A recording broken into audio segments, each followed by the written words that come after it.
Hey everyone, welcome back to the channel for another Outturn preview tasting. How's it going? As you can see, I am by myself this evening doing a solo preview tasting and couldn't be more excited, I guess. First of all, I want to give a quick shout out to everybody for coming back. Matthew Ryan, first in the chat. Good to see you, Matthew. Daniel H. is in the house. Ruth Williams, welcome. I was kind of going through some of the comments earlier as we're just getting started, and appreciate all the feedback. The question to start, of course, is, I posed this in the chat earlier, is what are you looking forward to seeing tonight? Well, tonight is, I guess the kickoff to probably this is my opinion here, probably the most exciting month that we have going on here at the Scotch Malt Whisky Society. It is the Gathering month. The Gathering, if you guys don't know, it's the global celebration that the Society hosts every year. This will be our third year doing it, so it's a pretty new celebration. And it's just an opportunity to sort of celebrate the heritage of the Scotch Malt Whisky Society, really, in more particular, the members, and just sort of our shared passion for whiskey. So we have a killer month coming to you, a lot of digital events, and some special guests. I can't get into this, some celebrity appearances, and of course, a lot of amazing whiskey. So tonight we're kicking it off. I guess the Gathering month is underway with a pretty exciting Outturn. And I say pretty exciting because I haven't really tasted a lot of these whiskeys yet. And I'll be tasting through a selection. Now the Outturn is coming out tomorrow, so this is a preview of what's to come. I'll be tasting through, let's see, 1, 2, 3, 4, 5 whiskeys. And then, if stick around for at the end of this stream, I'll share the full list. I'll do a screen share. I'll show you all of the whiskeys that we're releasing tomorrow, 1 o'clock Eastern time. So here we are. I am all alone. I think this is the first Outturn any of us have done alone. I was going to do this with Jenna this evening. Typically we do these together, or Tom will jump in as well. Jenna is under the weather. There's some illness that's been going around for a long time. I don't know if you've heard of it, but nonetheless, she's currently in the process of recovery. So we wish her well. If you talk to Jenna, if you call in, I guess this week when she's back, just give you a little clue that she's kind of recovering from something that I guess has plagued our lives a little bit. But she's doing well, and we wish her well. So that means you're stuck with me. I'm tasting all the whiskey alone, and really glad to have you guys here with me tonight. A couple more shout outs I just want to give. Scotch Test Dummies in the house. Good to see you. Presumably it's you, Scott. I don't know if Bart's really ever doing sort of just entering other streams, but good to see you, Scott and or Bart. Nick Bishop's here. Good to see you, Nick. Nick and Les is back as well. Cooter's Pub. I was reading some of the Cooter's Pub comments. Good to see you, Cooter's Pub. Steve Balzac, greetings from Massachusetts. And greetings, Steve. So yeah, I hope, first of all, let's get to business here. Pour yourself a dram if you haven't already. We'll do this under an hour. Pretty excited for the selection. And I've just loved kind of going back in some of the streams previously and reading some of the comments. I'll try to get to everyone this evening, even though I am solo. If I miss one, go ahead and just repost it. And I also want to give a quick shout out for any of you who are watching tonight who are sort of part of the Reddit community. I was reading some of the Reddit threads on the Scotch Malt Whisky Society, and I apologize, I'm not the most active on Reddit, but I went back and I just was really impressed by the conversation. It's just really good to see, I think, fellow members sharing the enthusiasm and the love. A lot of good feedback, I think, that we've taken from Reddit and just social media in general. And I want you guys to know that we're listening to you. We appreciate you. And we try to incorporate as many of these ideas that you share as members. So that's the purpose of, I guess, our club, is being a members club, is to really sort of embrace whiskey and pursue whiskey, together. So let's do into this. And Les says, nice new mic, Ben. Yeah, if this is obtrusive in any way, my apologies. I've had, I guess this is on the heels of a lot of comments about my audio quality not being so great in the past. And I was in this room, I had just moved before all this whiskey was here, and the echo was crazy. So hopefully this is counting it down a little bit, but it is kind of awkward, this big black thing. Anyway, so let's get into a whiskey first of all. So first one tonight, I'm going to go ahead and post the banners. And actually, you know what? I have the bottles here. So I should preface this by, as I mentioned, I've chosen 5 this evening. There are many more coming out, and I'll reveal those at the end of this stream. I've chosen a selection just, I guess, for my own personal selfish interest. I've chosen a selection, I think, of some whiskeys from distilleries that are very much lesser known. We've got a couple that are much, I think, more well known. But really, kind of, I was curious about some of these casks that have come from distilleries that we don't typically see whiskey from. I think for me that, a big part of the society, I've actually poured a glass. I'm going to top this off because I'm already excited about this one. A big benefit for me, I should say, going back before I worked for the team, being a member, was the opportunity to sort of access whiskey from different distilleries that you don't typically see on the shelves, either from their own commercial bottlings or from other independent bottlers. That was always appealing to me. And, we try to judge the whiskey by just the whiskey itself. And I'm pretty excited to get into some. So we'll have a few from lesser known distilleries. We'll have a couple, that I think we all know. And a Good Friday flavor profile. So let's get into the first one. Again, as I mentioned, this is sort of the first impression for me on a lot of these whiskeys. Oh, here we go. So starting up tonight, does anyone want to guess what it is? Given that I just said it's from lesser known distilleries, I'll go ahead and share this one. So first one tonight is, I'll show the bottle. 94.12, an exotic affair. And I want to start with this one. It's a 12-year-old Highland from a first fill bourbon barrel. I think that's kind of like when we think of Scotch whiskey, it's kind of a classical sort of age and cask type, being American oak.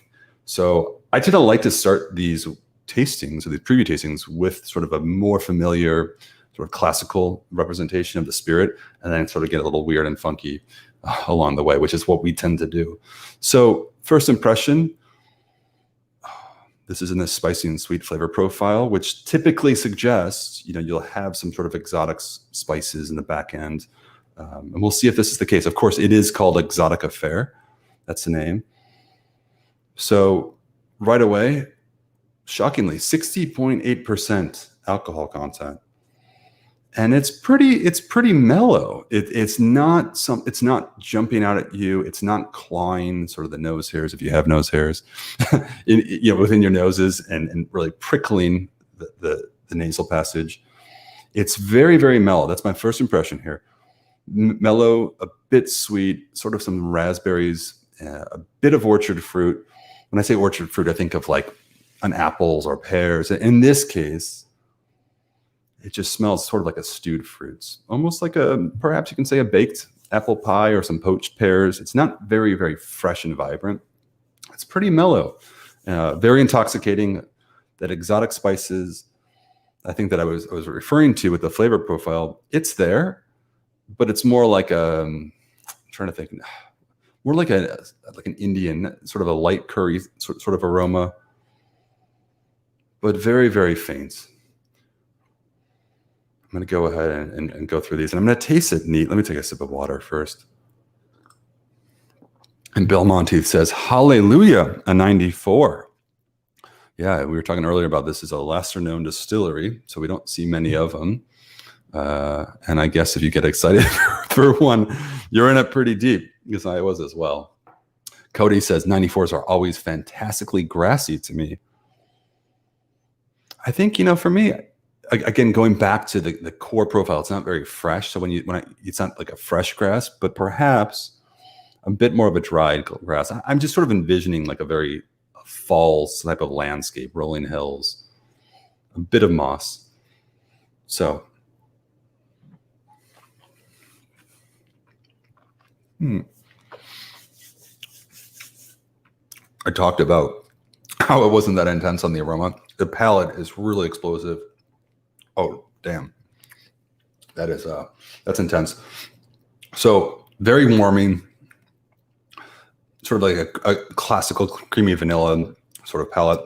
It's a first fill bourbon barrel. And this particular whiskey was spent 12 years in that cask. It's absorbed a lot of the vanillins that you would typically find like in a bourbon, a bit of that orange peel and orange rind.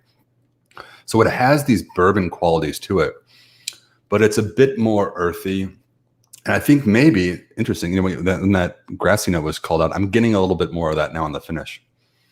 Not very sweet. It's drier than sweet. There's a bit of baking spice perhaps in the back end.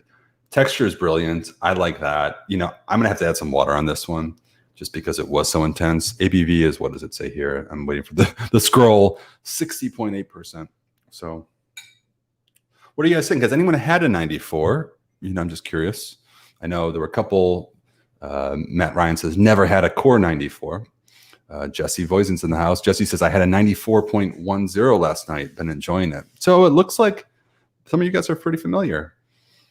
And coming from Bill Monteith, I love the 94.7 Pickle Rick in the light and delicate. Still my favorite. I remember that name, Pickle Rick, and I remember the whiskey too. It was just kind of that was a standout. Yeah, obviously we're not.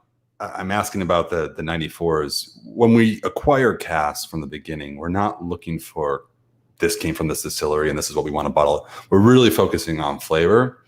It just so happens that in this case, it's 94.12. We've bottled 12 casks from Distillery 92. And if you're not yet a member, or if you're a new member, you're not familiar with the coding system, the left side of the decimal, that signifies our distillery code or the distillery that we acquired the cask from. On the right side, that's the number of casks that we've bottled from that distillery. So this is 94.12 or 94.12. It's the 12th cask from the 94th distillery that we've ever acquired a cask from. So 12 casks is actually a low number, considering we've been around for almost 40 years. Some of them are up to the several hundreds at this point. So pretty exciting. And Bordeaux Cliff says never had a 94, and a lot of feedback here that the Pickle Rick was a great one. So good start to me. Classical Highland, earthy. I did add some water, and I haven't actually gone back to it. I'm going to do a quick assessment. But first fill bourbon barrel for 12 years, and you get a lot of that, the freshness of the oak and the bourbon. I think the what was left of the bourbon, if you want to call it residue, a bit of that was soaked up in this whiskey too.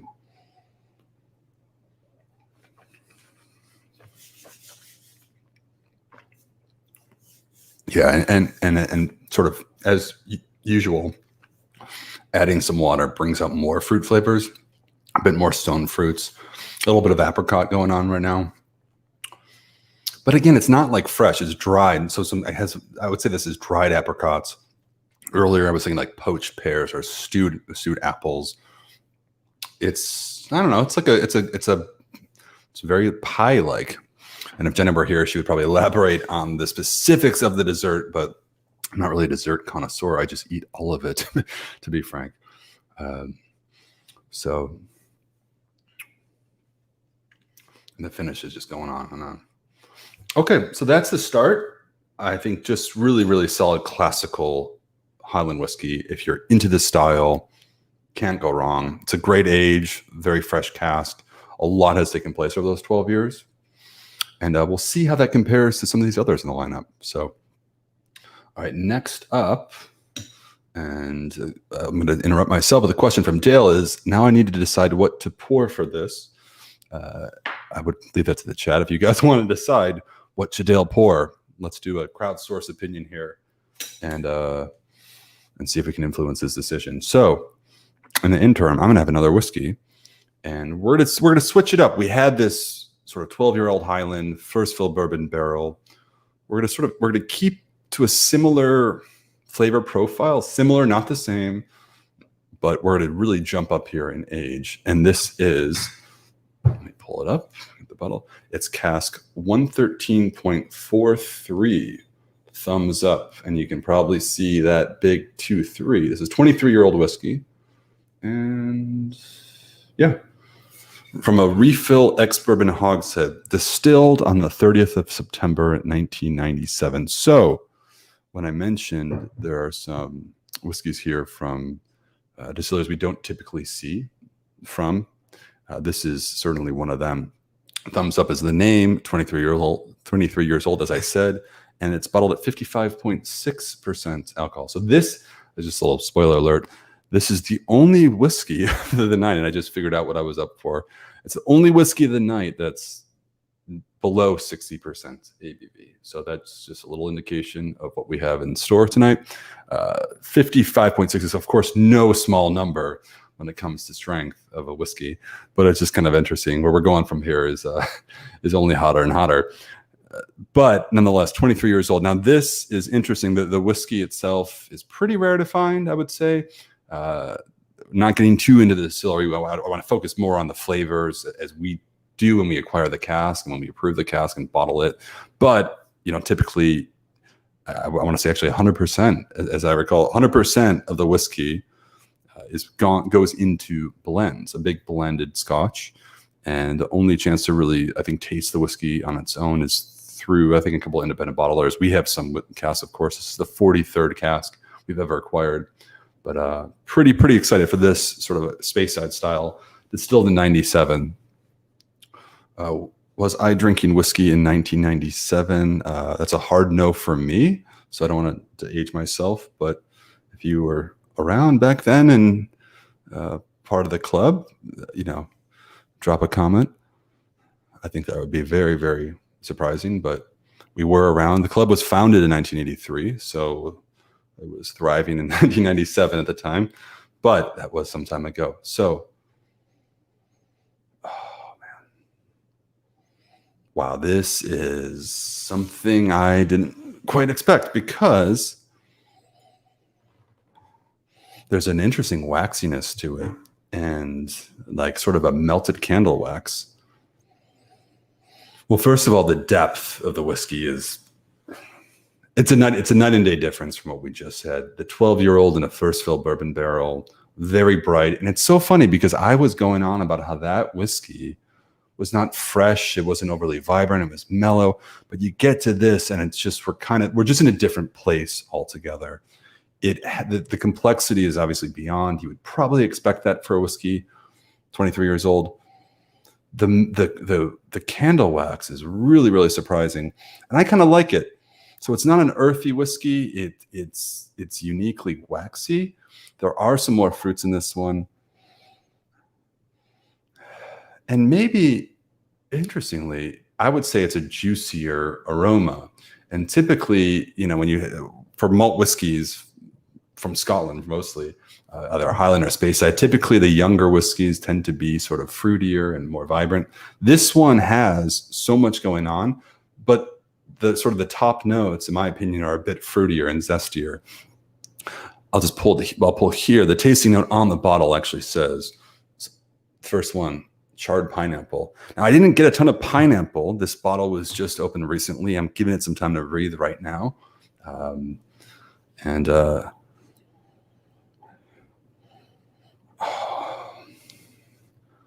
There's a bit I get some of it. I get more lychee fruits. It's funny. I went on about a lychee martini in a stream not too long ago, maybe a couple months ago. Took a lot of heat for that one because I do enjoy lychee fruit, but take it as you will. Definitely present in this aroma. Adam Clary says, been wanting a 113, but too many others have killed my budget first. Well, this could be yours, Adam. Coming out tomorrow for a single payment of $215. I probably shouldn't comment on value as I see it, but as a consumer myself, I think for the age and the rarity, it's pretty damn good. Jesse Voisin says, you're doing great, Ben. Oh, thanks, Jesse. It's hard without a sidekick. You got to drink, think, and speak all at the same time. It is kind of funny. I don't know. In a way, I just feel like I'm in with a lot of people. We have over 100 people watching right now. I appreciate all of you. I do feel like I'm sort of in a room, even though I'm in my own home office that I'm at by myself. But yeah, tasting whiskeys with a group, even if it's just with a few friends, you're in a social setting, tasting whiskey and your ability to sort of articulate the flavors. Well, first of all, just experience the flavors and articulate them. It's usually more difficult than when you're by yourself in a room. And so a lot of times I'll do these streams and then I'll sign off and then I'll go back and just sort of dim the lights a little bit, cut off the distractions and really experience the whiskey again. So yeah, so here we go.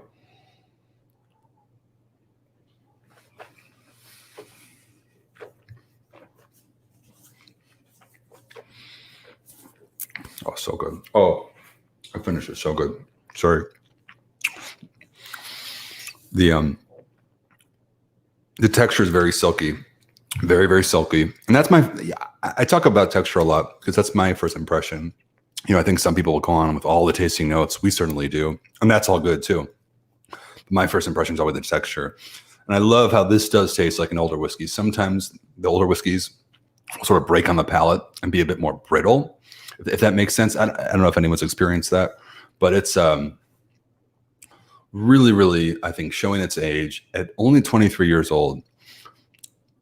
And I get that that's a big number still, but for the delivery, it's something that I sort of, the profile is a bit similar to whiskeys that I've had of 35 to 40 years old, which is wild because that's a pretty rare experience.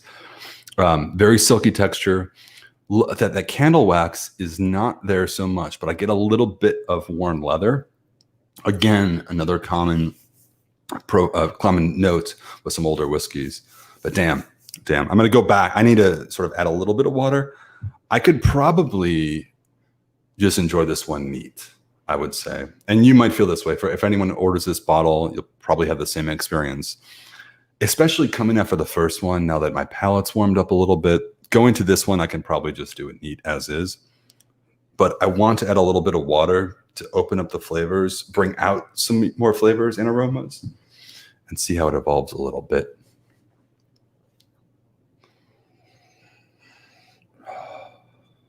And Daniel Duggar asked, what did I miss? Is this the first bottle? This is the second bottle. Oh, and I see you guys have beat me to it. You've already answered that question, but this is the second one. I'll go back and I'll reshare the whole list.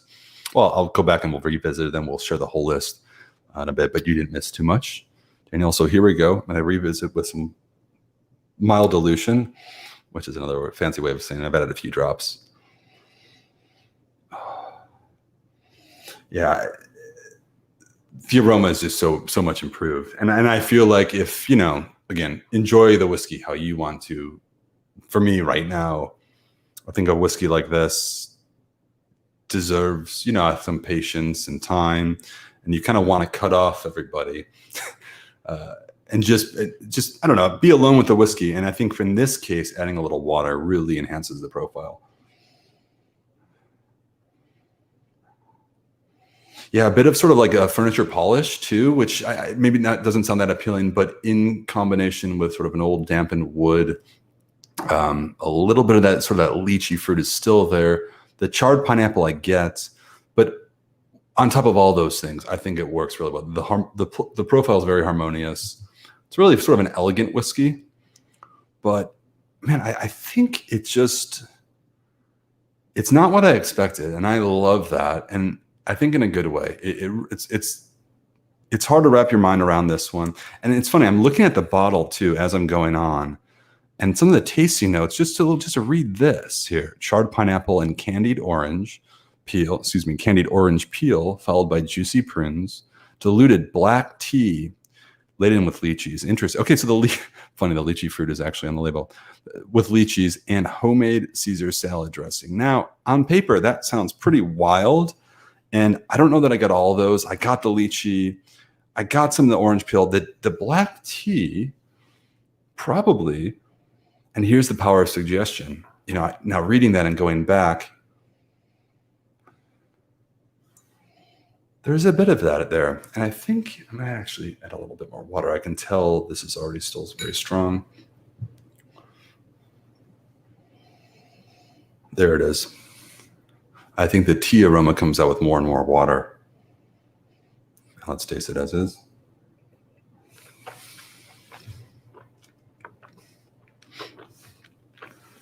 So I don't know how much water I added there, but that's the right amount. It's prickly on the palate a little bit, but it's a bit more subdued. It's well balanced. Oh.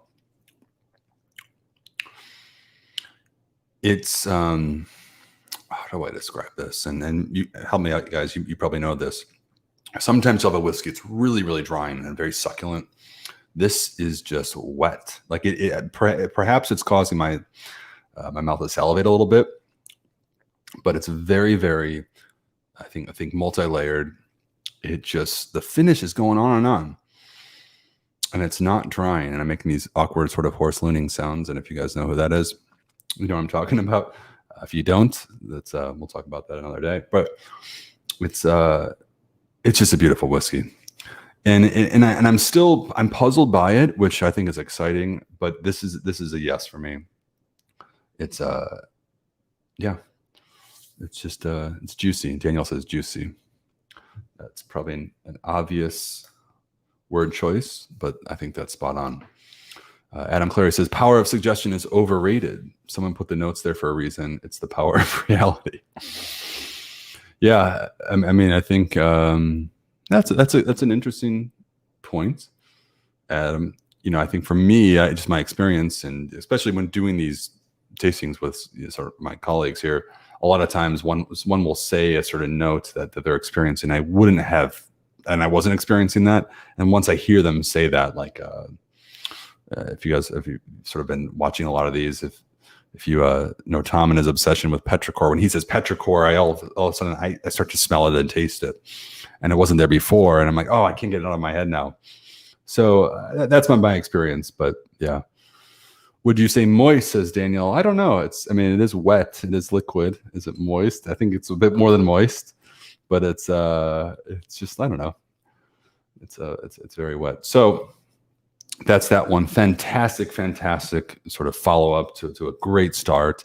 A bit more, I think, thought provoking is a word that I would use for this whiskey, because it's hard to wrap your head around. There's a lot going there.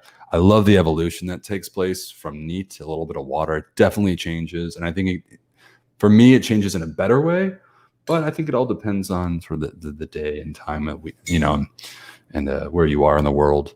But Robbie Robson says petrichor is a drinking game with him. It certainly is, Robbie. Tom loves his petrichor. And let's move on to number 3. Intense, says horse learning. Okay. Number 3 of the night. Now, this is really, I don't know what to expect kind of thing. I saw this. I was excited. We've had a couple, I think, sort of a similar cast type. And I thought, you know what? Let's give this one a go, because this is not something you see every day either.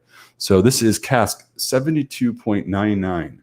Sharp as a pirate's cutlass. It's a young gun, 7 years old, matured, actually double matured. So this spent first part of its life in an ex-bourbon barrel, and then a final maturation term, or as some people call it, finish, in a refill ex-rum barrel. So rum casks are interesting, and I sort of had I don't know, it's always been a mixed bag for me personally. I'm curious to know if you guys enjoy rum cask matured whiskeys or finished whiskeys.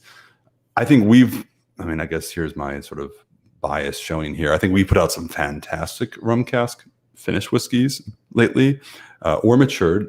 And I think, to me, it's all about the balance. You know, I love a whiskey that's sort of spent some time in a rum cask. If the rum cask and the sort of the sugar cane flavors don't overpower the malt spirit beneath it. So if you can achieve the balance, I'm all into it. And we'll see if that's the case here. No telling. But Daniel Cleric, rum cask, thumbs down, he says. Boom. Well, you know what? I have to tell you, I had a lot of thumbs down at one point, and then I was convinced otherwise. So, Daniel, I think if you have an open mind, maybe we'll change here. Maybe we won't. George Kaplan says, this one sounds interesting. And Dale says, I'm unfortunate to have a committee release of Ardbeg as well as Scotch. And okay, Todd Greenhouse, Glenfiddich 21, the best rum cask.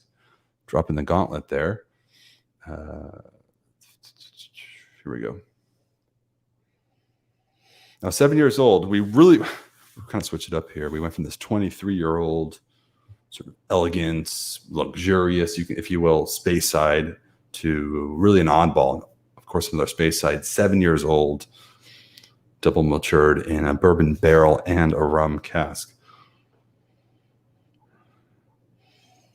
And I have to tell you, the rum doesn't stick out. There is so much more here. A bit of tiki wood. I'm not getting that's a Panamanian rum barrel. We won't get too deep into rum, but it's very different from like a Jamaican rum. Jamaican rum is like overripened bananas, very funky, sugary notes. This is not that. This is very, very mellow. Of course, there's some tropical fruit, a bit of papaya. I was here smelling this thing and I'm thinking, okay, there's some tropicality to it, but it's not pineapple. It's not coconut. Is it suntan lotion? Maybe a little bit. But there's like a wood smoke to it, and sort of again a mossiness that was, I think, in a whiskey previously this evening. But the rum is very, very faint. I'm getting a little bit of malt. I'm getting sort of, again, over-ripened. Well, more like a stewed. I was going to say over-ripened apple. That's disgusting. More like a stewed, like a apple pie type of aroma. But I have to say, if this whiskey were handed to me blind, I would not identify this as being spending any time in a rum cask whatsoever. But knowing that, I think that's helping me focus. There's a bit like a pine needle aroma to it. This is wild. What the hell is going on here? All right, I'm gonna taste this. 7 years old, 61.4%.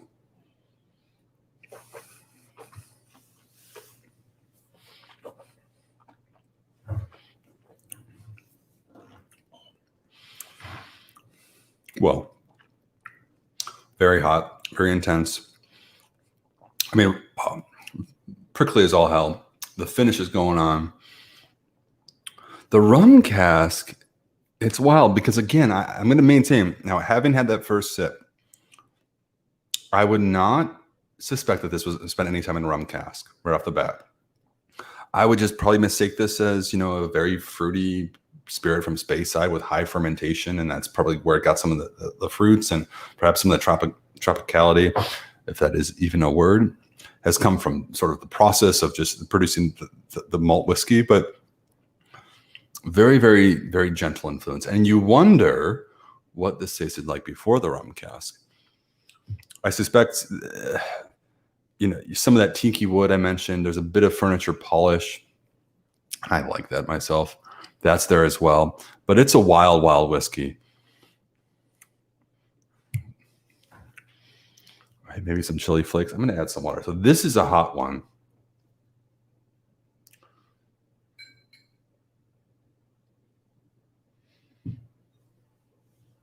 And it sounds like, just, from you guys in the chat here, the jury is still undecided on rum casks overall.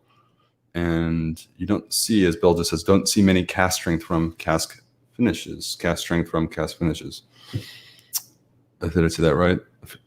I'll try to say that 5 times fast. But yeah, you don't see many. So it is pretty rare still. And, again, I think my experience has been sometimes the rum cask can really transform the profile and overpower it. Look, for some people, they're really into that. And so I don't want to take away from that whatsoever. Me personally, I kind of like the balance. I like it when the cask is balanced with the spirit that went into the barrel. In this case, it's so faint that perhaps it's just enhanced and sort of rounded out the profile a little bit. Again, a 7-year-old whiskey, sort of a wild young gun in its own right. So perhaps the rum cask has helped tame, sort of rounded out the edges a little bit.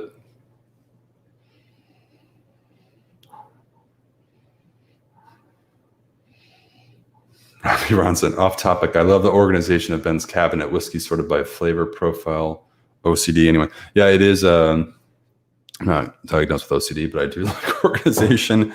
And I appreciate that. I guess it's on topic if it's taking place here. I did open these doors because it's glass, and I have this crazy streamlight that you don't really see, of course, but it has this huge glare that just drives me crazy. So I've opened them all, and yeah, you can see my, because when I maybe you guys are like the same. When I'm by myself, I want to grab a whiskey, don't know what to pick.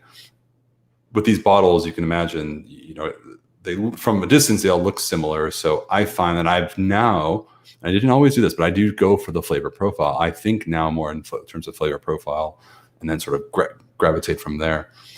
But But yeah, so this one, I've added some water. You know what? And I was sort of talking, and I know I haven't added enough because this is 61.4. I added just a few drops, and this will probably take some more.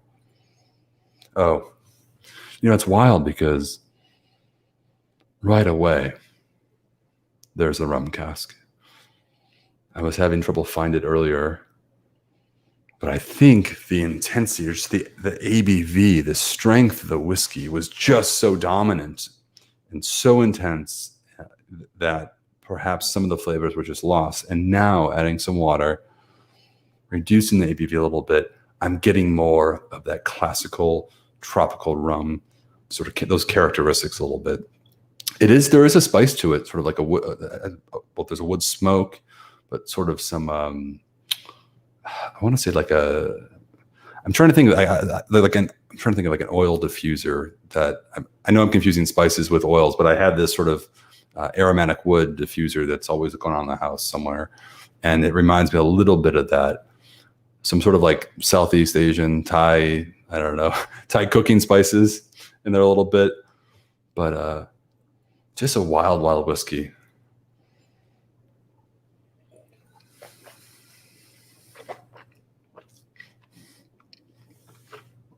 So I'll leave you with that one. Well, I'll leave you with this note for that whiskey. If you haven't had a rum cask whiskey, finished or mature, obviously this is dropping tomorrow. If you've had some and you've been on the fence about it, or if you are like me and you feel that oftentimes the rum cask is like way too dominant and it just throws off the profile, this is for you. This is a very nice sort of introduction into a rum cask, finished whiskey in this case. It's very well balanced. It took adding some water to bring that out. And I will say adding water has definitely improved this one. I think that's been sort of the theme for the first three. The adding water has been beneficial. But again, that's for me right now. Perhaps tomorrow I might feel differently. It just depends on your palate. So Stuart Wright says, I love a rum cask. Hammer Punch has become one of my favorites. And, it's interesting. Just reading, your comments here. It seems like split opinions on rum cask in general. And that's what's, at the end of the day, just further evidence we all have our own preferences.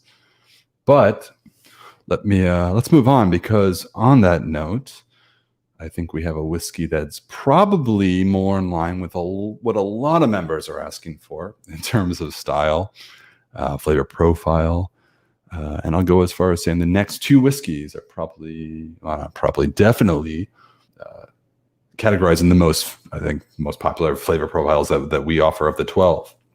So number 4, and let's just jump to it, is, I'm going to grab it right here, Cask 1.242 Petrified Decadence.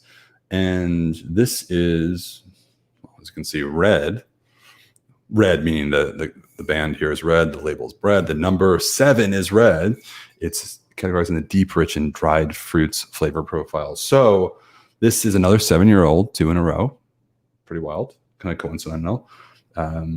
And also double matured whiskey. This is from the Speyside region, distillery number 1, which means it's the first distillery we've ever acquired a cask from, the Scotch Malt Whisky Society.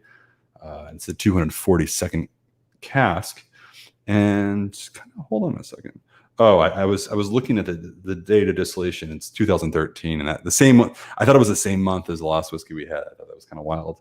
It's not. 26th of February 2013. This spent. Okay, so it's a 7-year-old whiskey. It spent the first 5 years in an ex-bourbon hogshead, and then was transferred to a first fill Spanish oak ex-PX sherry hogshead. So a lot to unpack there. Typically when we see PX casks, or really any true sherry cask, sherry, I want to say the 95, 99, just not 100. Most of all sherry in Spain is aged in American oak. And I think that's a common misconception that it's all in Spanish oak or European oak.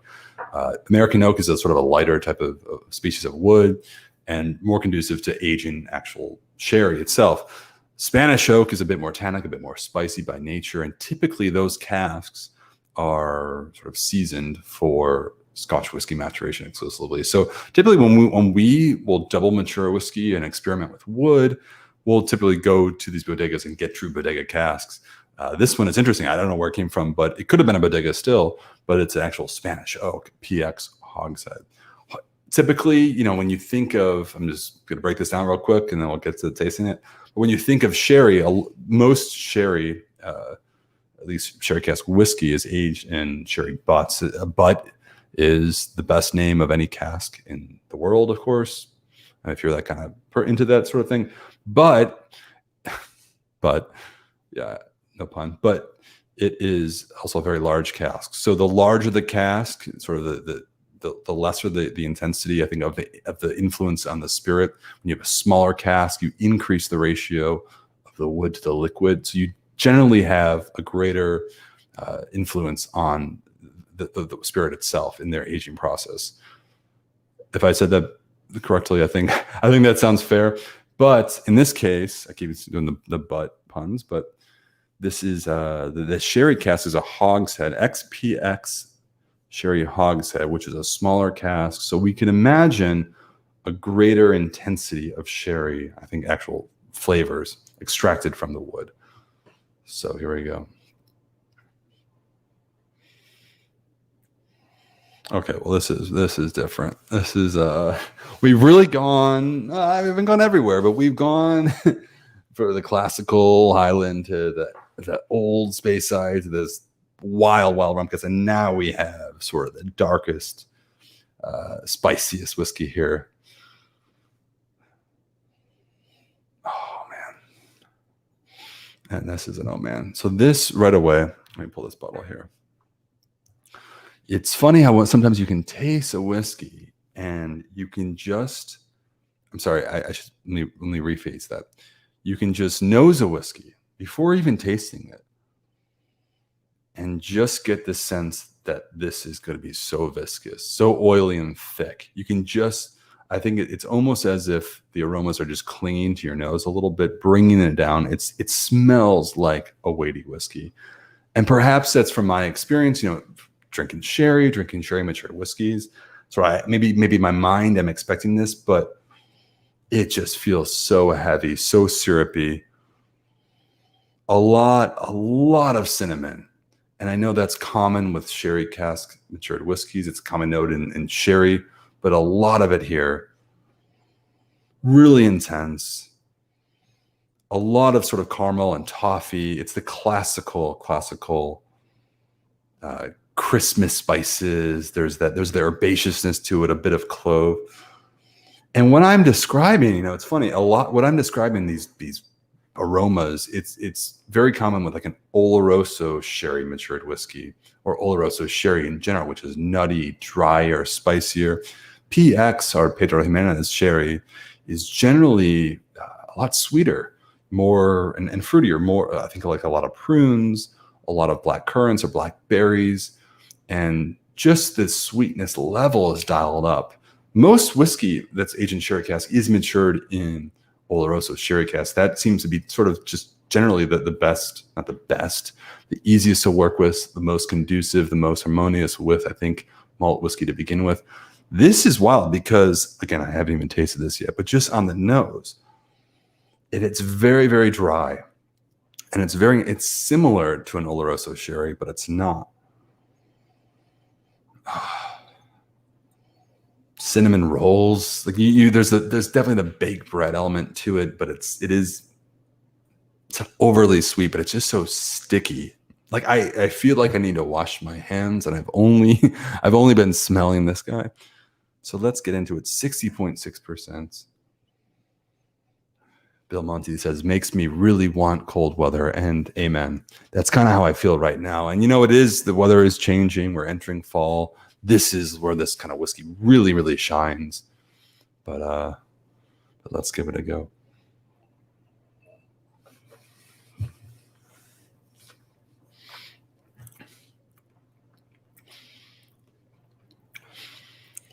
Dried pine needles. That's my first impression. Pine needles.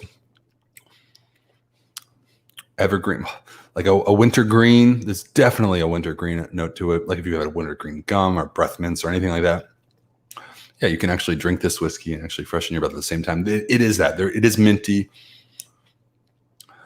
So the earthiness, and I described the spice, comes before what you would expect, like a very fruity, fruity note from a PX sherry. It's not really there. It is so thick, and I suspect when we add a little bit of water, that will bring out more of the fruity flavors, as it typically does when you add water. But this is just so rich in texture, so thick. And sometimes, let's just see here, I don't know if this is the case, but sometimes when you have a whiskey like this, aged in a sherry cask, it'll leave a residue on the glass. Not so much this one, because you know what? This is only really 2 years of the 7 in that PX Spanish oak PX sherry cask. It's not really full term, but yet nonetheless, it is so prevalent on the profile. I'm going to add a little bit of water.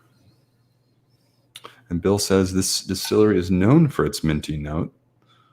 So that's a good call out too. You know, I haven't really picked up on that myself, but I'm not saying it's, I'm just saying I guess perhaps I've been out of the loop with that one, but it is definitely my experience with this whiskey here. There's a little bit of mintiness. There's more of the prunes. More brown sugar now. You know, a lot of cinnamon. The cinnamon hasn't gone away. The cinnamon is there. More brown sugar. Maybe a bit more sweet with a little bit of water. But this is definitely sort of, it's bridging, I think, where we are here in September to the months to come. I think it's one that I guess personally, I know that it's here now.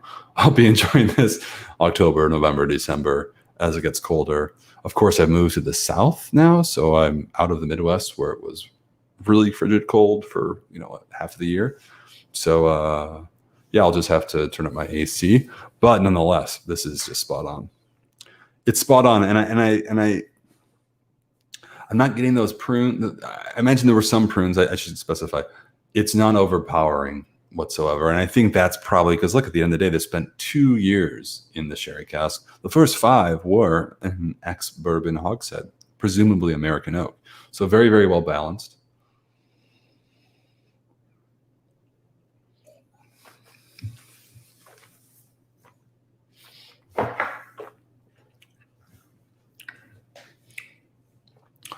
I think,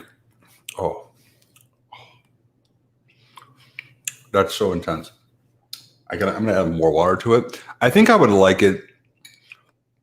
I've added probably the equivalent of, the amount of water added is all relative to the dram and the size and everything. This is probably a 2-ounce pour. I probably added 10 drops of water the first time around, and that was probably good for me. Like I like this style of whiskey to be pretty intense, but I think just for the purpose of extracting all the flavors, I added a little bit more.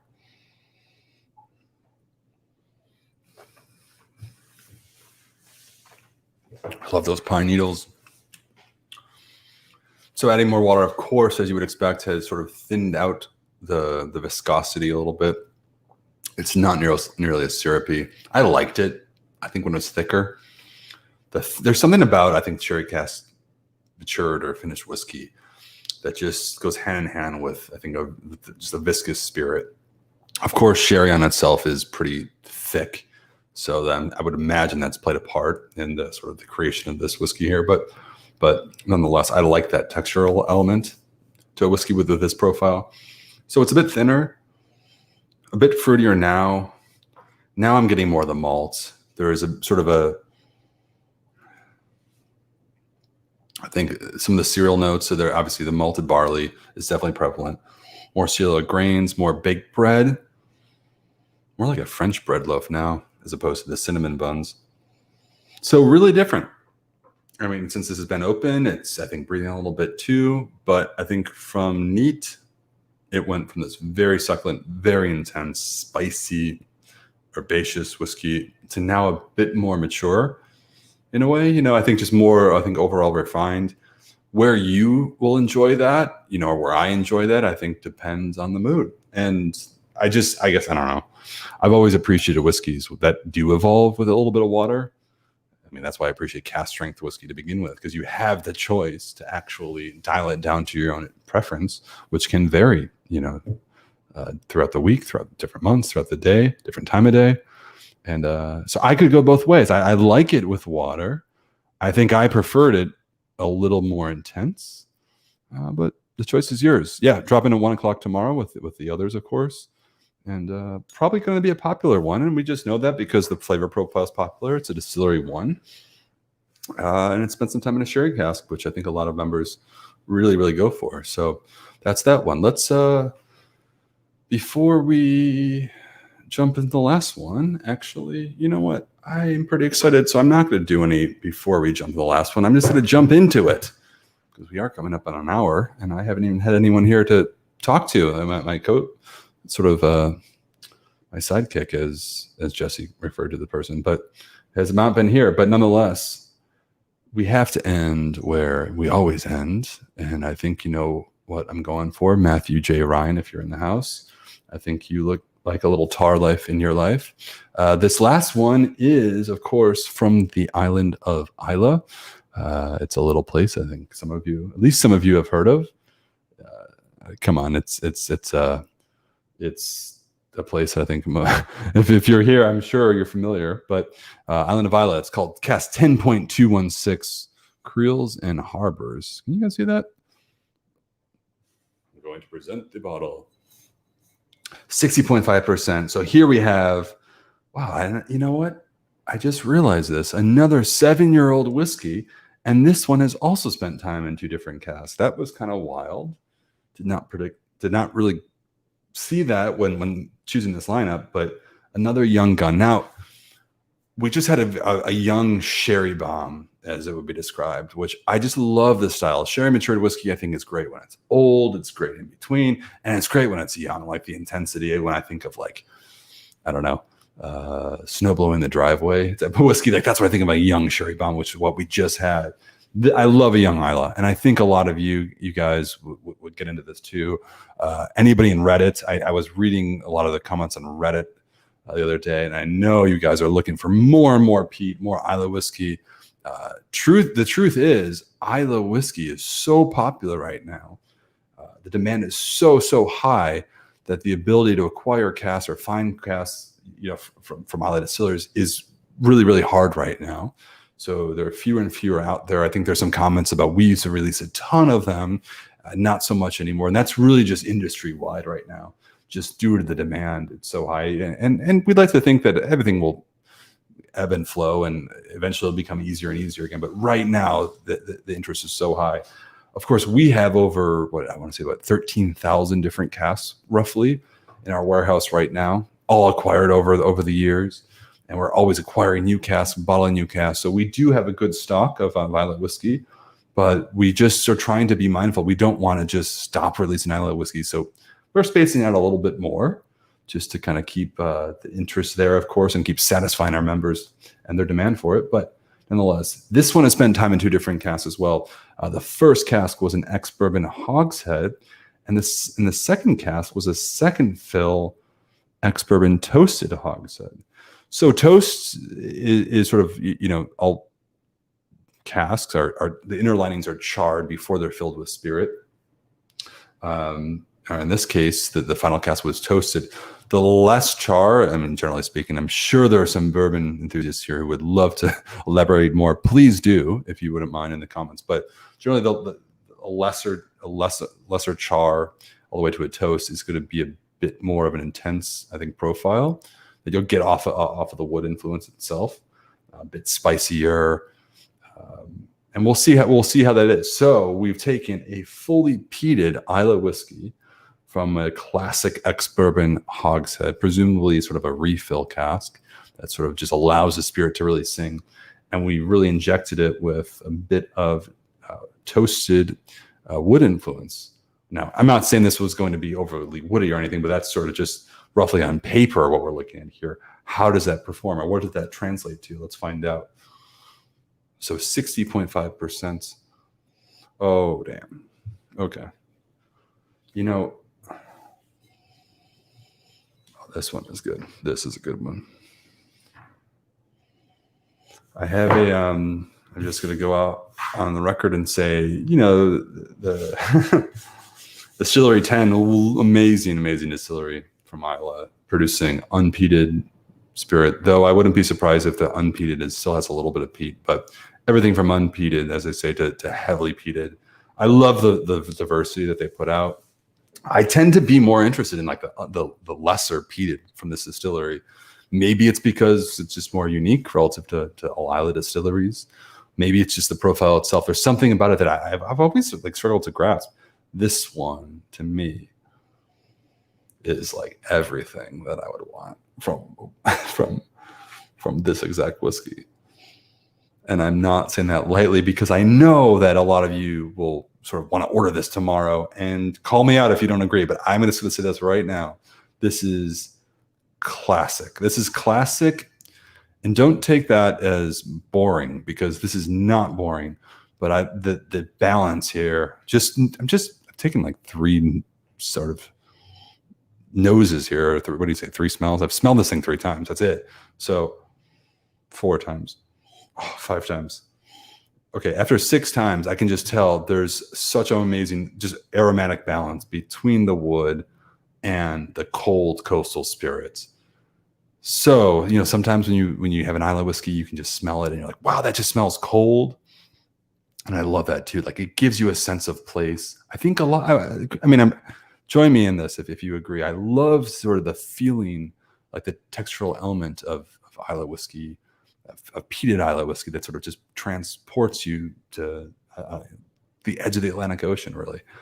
And this is there. But there's a warmth, like a warm wool blanket thrown over you on this sort of cold coastal, I think, setting, presumably from the second fill toasted oak hogshead, that just brings it all, I think, together a little bit. And again, I'm just nosing this right now. Let's get to this. And let's just taste this neat. Slanch, or cheers.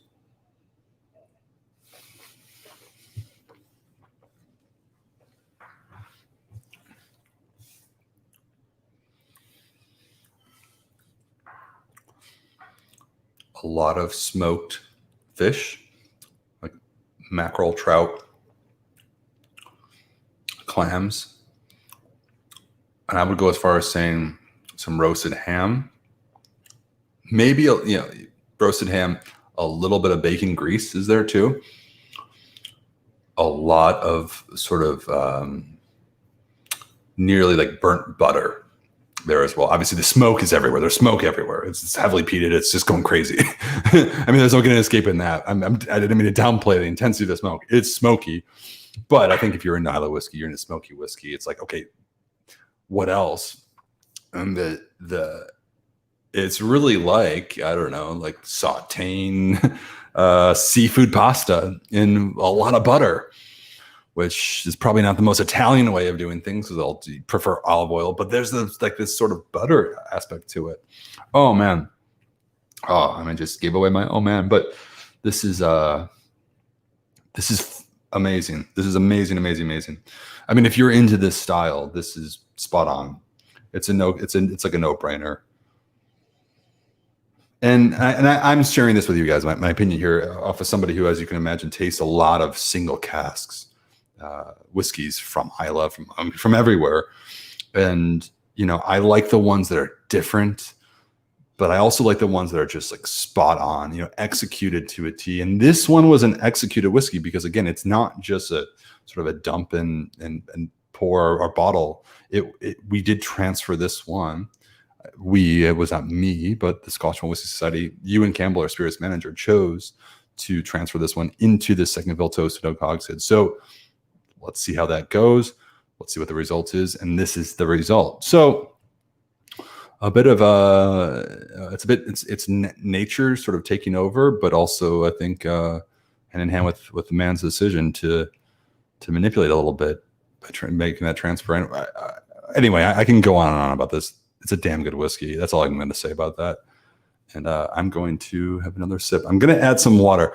I like this. Look, this is my 5th whiskey right now. My palate is officially primed and ready to go. The 60.5% is shockingly, dangerously easy and palatable right now. So I can enjoy this as is. I'm going to add a little bit of water and see how this goes.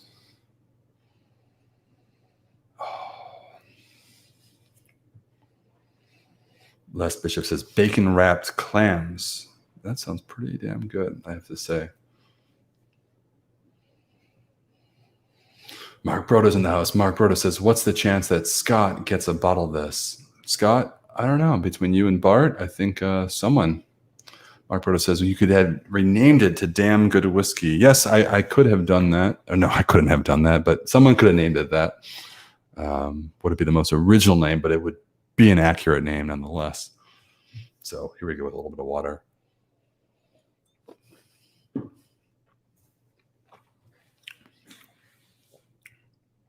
The butter, I can't get away from butter.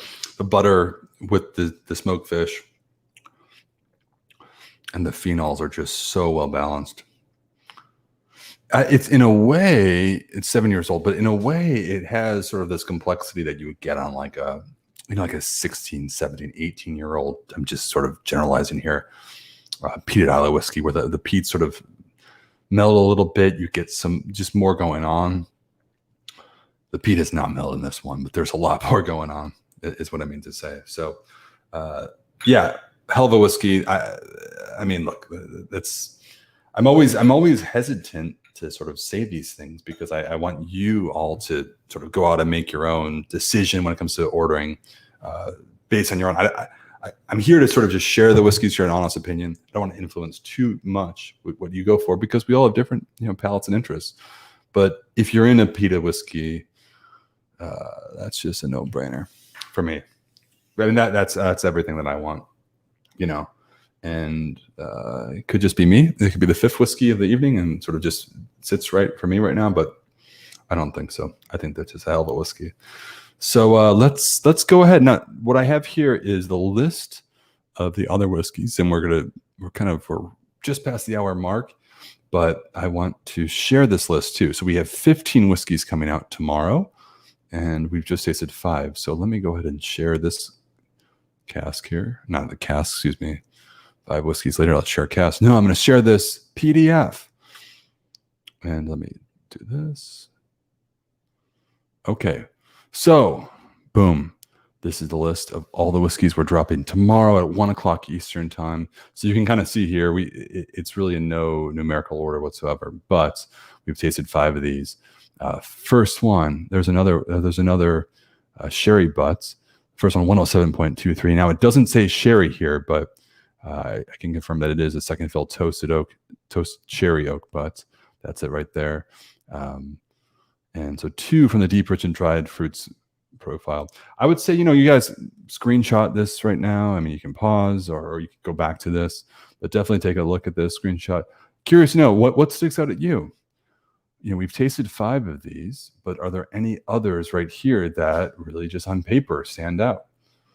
And, I can tell you there's, let's see here, another Northern Highland, an island one, 4.275 wood burner and a coastal Bothu, 9-year-old from a first fill bourbon barrel. Pickley Dew says yes to that 26.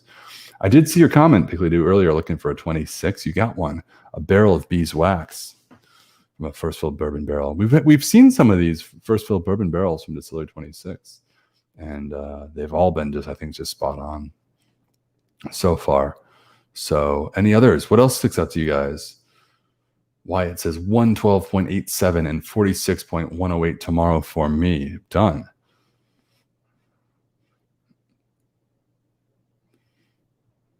Bill says, been loving 12 Distillery lately. Okay. So that pretty much concludes it. So 1 o'clock Eastern tomorrow. I'm going to stop the screen share right now. So take a screenshot. And we'll answer the question real quick. Bill, the bottle of the month is the first one, 107.23. is the bottle of the month. So if you're in the bottle of the month club and you have signed up for that, what we'll do is we just pre-select the bottle every single month and ship it to you, or have it shipped to you rather. We don't actually do the shipping. We have a shipping partner that will ship it to you, and that will be this month's bottle of the month. So with that said, thanks for joining, guys. Solo night for me, but honestly, it just feels like I'm in the company of so many friends. Of course, hope to meet most of you, if not all of you, in person. Keep an eye out in the coming days. We're going to be announcing our calendar of events for the Gathering. As I mentioned at the beginning of the stream, this is the Gathering month. It's our global celebration of all chapters of the Scotch Malt Whisky Society. I've personally been involved in the planning of a lot of these events. I'm not going to reveal everything right now, but I will share some highlights with you guys. One of them, it's been asked for time and time again. We will be doing a YouTube marathon. We'll be streaming almost all day long. We'll have a lot going on, a lot of surprises up our sleeves, a lot of special guests. That's going to be pretty exciting. We'll be doing another very, very special broadcast with a fellow member who happens to be a sort of a well-known celebrity. I'm not going to reveal who that is. You might be surprised at this sort of passionate society whiskey enthusiast yourself. Keep an eye out for that. This person, I will say, has hosted Saturday Night Live before. I'll just leave that there. I mean, amongst many other feats in this individual's field, which anyway, won't reveal that. So it'll be cool to have somebody in, and I'll just say the person's name is not Ben. So you can guess who it is all you want. I think there'll be a lot of surprise. I can just tell you this individual who's going to join us is a society member and really just super passionate about all spirits, and just absolutely you're going to love hanging out, talking to this person through the chat here, and just kind of getting a look into their mind. So that's all. Thanks for tuning in. I really, really appreciate you guys. As always, we're doing this for you. I want you to know we don't take these streams here lightly. We know you guys enjoy these. If there's anything more you want to see, drop a comment. And of course, if you haven't done, please subscribe. Give the video a thumbs up. And what do they say? Turn on the bell notification for icon, whatever. Do that if you like. But if you like these streams, you want to be among the first to see the whiskeys that are dropping before the actual release. Subscribe to our YouTube channel. And we'll see you next time. All right. Cheers, everybody.